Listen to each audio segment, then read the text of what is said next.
po. At eto po, dinalaw namin ang aming mga tanim dito sa aming community garden. Ang dami pong bunga ng aming kamatis ngayon. Hindi pa nga lang po hinog. Dahil panahon po ng kamatis, kaya't madali pong mabuhay ngayon ang kamatis at madali rin pong magbunga. Ayan, halos lahat po ng puno ng kamatis ay may bunga. Ayan.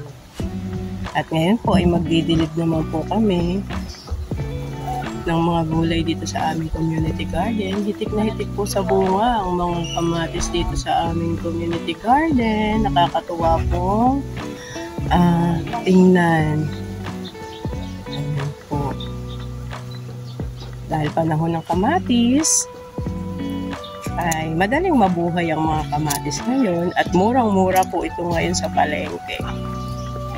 Ito po ang panahon ng kamatis ngayon, summer.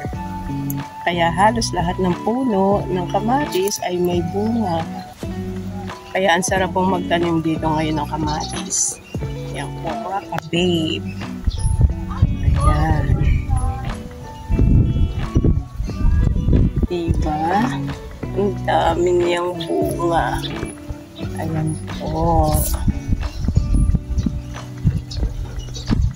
Kahit saan ka po pumunta, ay napakaraming bunga ng kamatis. Kamatis, nabubuhay po talaga siya sa init.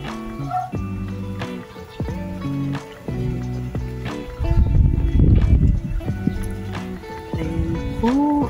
Kahit saan ka pumunta dito sa puno ng kamatis ay may bunga na. Kaya pag ito po ay nahinog, ay amin nang iha-harvest. Napakarami pong bunga ng aming kamatis ngayon, mga kapib. Nakakatuwa pong pagmasdan na nagbunga po ang aming pinaghirapan dito sa aming community garden. Meron na rin itong kagawa, itong talong, may mga bunga na rin yan, no? Ay, oo nga, ano.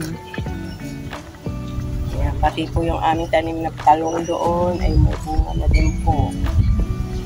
Ayan.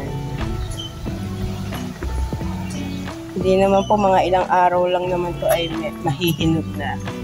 Ito po ay mamula-mula na. Kapag nahinog na po itong kamatis, ay pwede na po namin harvestin.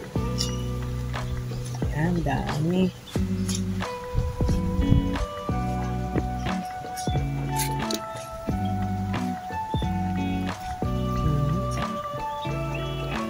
Nakakatuwa pong pagmasdan. Ang daming bunga ng kamatis.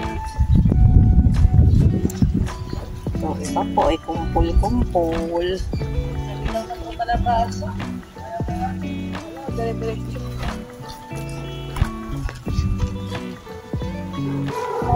Ayan po, yan lang po mga kabib. Thank you for watching.